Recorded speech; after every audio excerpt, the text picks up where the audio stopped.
हाय viewers, तो चलिए शुरू करते हैं आज का काव्य संग्रह जिसका नाम है मन पतंग दिलडोर और जिसे परितोष त्रिपाठी ने लिखा है। तो चलिए सुनते हैं इसकी अगली कविता जिसका शीर्षक है शायरी करूँगा। तो चलिए शुरू करते हैं ये कविता। दिल है, दर्द है, दवात है और आधी रात है। इश्क की कड़ियाँ जुड़ी हुई हैं, नींद आँखों से उड़ी हुई है। तो शायरी करूँगा। धुंध है, धूल है, धुआं है, इस मौसम को कुछ हुआ है। तो शायरी करूँगा। ख्वाब है, खामोशी है, ख्याल है, मेरे जैसे उसका भी हाल है। तो शायरी करूँगा। तन्हाई है, तड़प है, तूफान है, हाल दिल से दोनों अनजान हैं। तो शायरी करूँगा। रंजिश है, राबता है, रुसवाई है, सब भूल के वो फिर मिलने आई है। तो शायरी करूँगा। इसी भाव के साथ ये कविता समाप्त होती है। तो चलिए अब शुरू करते हैं इस काव्य संग्रह की अगली कविता जिसका शीर्षक है आर के स्टूडियो। तो चलिए सुनते हैं ये कविता। मैं ईंट की दीवार नहीं हूँ, ना हूँ कोई सामान्य मकान। ख्वाबों की ज़मीन पे रहता हूँ, उड़ के सितारों का आसमान। मेरे सीने में पर्दे से ज़्यादा कहानियाँ हैं, मेरे बदन पे सिनेमाई इश्क की निशानियाँ हैं। चहलकदमी करते थे सितारे जिस पे, उदास वो लाल गलीचा है। यहाँ की मिट्टी से उसके नाम की खुशबू आती है, जिसे उस जोकर ने अपने आंसुओं से सींचा है। कुछ दिनों से मेरे आसपास की इमारतें फुसफुसा रही हैं, मेरे साथ अनहोनी होने वाली है ऐसा बता रही हैं। मेरे बदले यहाँ इमारत ऊंची आएगी, मगर बड़ी होना कहाँ से सीख पाएगी। वदन जलने पे मरहम लगाते हैं, पराया जान के सौदा नहीं कराते हैं। आग और बरसात का रिश्ता टूटेगा कैसे, रंग होली का रूपे चढ़ा है, भला छूटेगा कैसे। चिल्लाता हूँ सुबह शाम, मेरी सुनता है कौन, मालिक ने सिखाया था the show must go on. इसी भाव के साथ ये कविता भी समाप्त होती है। तो चलिए अब शुरू करते हैं इस काव्य संग्रह की अगली कविता जिसका शीर्षक है मैं। तो चलिए सुनते हैं ये कविता। मैं थोड़ा सांवला हूँ ना, हाँ, तुमने मुझे अपनी आंखों में बसाया था। मैं थोड़ा बावला हूँ ना, हाँ, तुमने मुझे सीने से लगाया था। मैं थोड़ा अकेला हूँ ना, हाँ, मैंने तुम्हारे जितना नहीं निभाया था। मैं थोड़ा मनमौजी हूँ ना, हाँ, तुमसे मैंने ये छुपाया था। मैं थोड़ा उदास हूँ ना, हाँ, मैं तुमसे जाते जाते कह नहीं पाया था। इसी भाव के साथ ये कविता भी समाप्त होती है।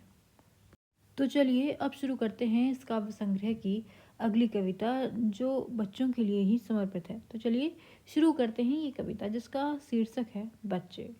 बच्चे ईद की ईदी होते हैं, बच्चे छोटी एबीसीडी होते हैं, बच्चे उदासी के मुंह पे शरारत की मार होते हैं, बच्चे भागदौड़ वाले सप्ताह में सुकून वाला इतवार होते हैं, बच्चे ख्वाबों का आसमान होते हैं, बच्चे दोनों जहान होते हैं, बच्चे मासूमियत की गठरी होते हैं, बच्चे सर्दी में चाय के साथ मटरी होते हैं, बच्चे निर्भीक निडर निश्चल होते हैं, बच्चे बड़ों का कभी ना लौटने वाला काल होते हैं। इसी के साथ ये कविता भी समाप्त होती है। तो चलिए शुरू करते हैं अब इस काव्य संग्रह की अगली कविता जिसका शीर्षक है मजदूर, जो हमें बताता है कि मजदूर लोग हमारे लिए कितना कुछ करते हैं। तो चलिए शुरू करते हैं ये कविता। आपकी महंगी गाड़ी चलाने वाला अक्सर घर पैदल जाता है, करोड़ों की रखवाली करने वाला वक्त पर पगार नहीं पाता है, कभी कभी एक वक्त भूखा रहता है, जो आपके लिए आधे घंटे में पिज्ज़ा पहुंचाता है। बारिश में छत टपकती है उसके घर की, जो आपके लिए बड़ी बड़ी बिल्डिंग बनाता है। इसी भाव के साथ ये कविता भी समाप्त होती है। इसी काव्य संग्रह की जो अगली कविता है उसका शीर्षक है थिएटर वाले। तो चलिए सुनते हैं ये कविता और जानते हैं कि इस कविता में कौन से भाव छिपे हुए हैं। तो चलिए शुरू करते हैं ये कविता। हम हर पीड़ा नेपथ्य में छोड़ देते हैं, हम तुगलक अश्वत्थामा बनने के लिए खुद से नाता तोड़ लेते हैं। हमने कब कहा फिल्मी दोस्ती हराम है, पर हमारा असली सखा सखा राम है। हो सकता है हमने घर के काम अधूरे किए हैं, पर हमने हर बार आधे अधूरे पूरे किए हैं। कार मिल गई तो हमने अपनों को नहीं छोड़ा है, हमारे मन के अस्तबल में आज भी पगला घोड़ा है। हमारा बदन सर्दियों में गर्म कपड़ों की कमी सहता है, पर घर की अलमारी में काले सूट वाला आदमी रहता है। हर आदमी के हिस्से आषाढ़ का एक दिन आता है।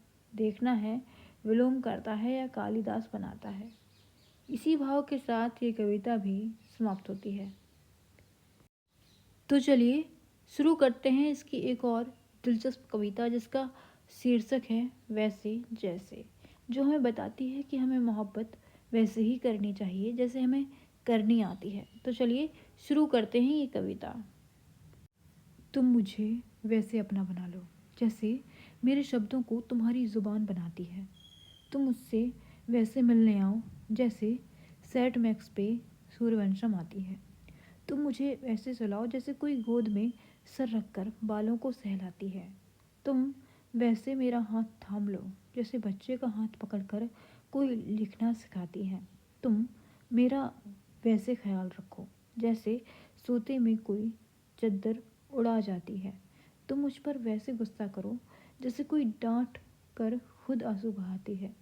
तुम मुझ में वैसी महक छोड़ जाओ जैसी पहली बारिश के बाद मिट्टी से आती है। और हाँ, रही बात मोहब्बत की, तुम मुझसे वैसी मोहब्बत करो जैसी तुम्हें निभानी आती है। इसी के साथ ये कविता भी समाप्त होती है। तो चलिए अब शुरू करते हैं इसकी काव्य संग्रह की एक और कविता, जिसका शीर्षक है 60 साल की बच्ची।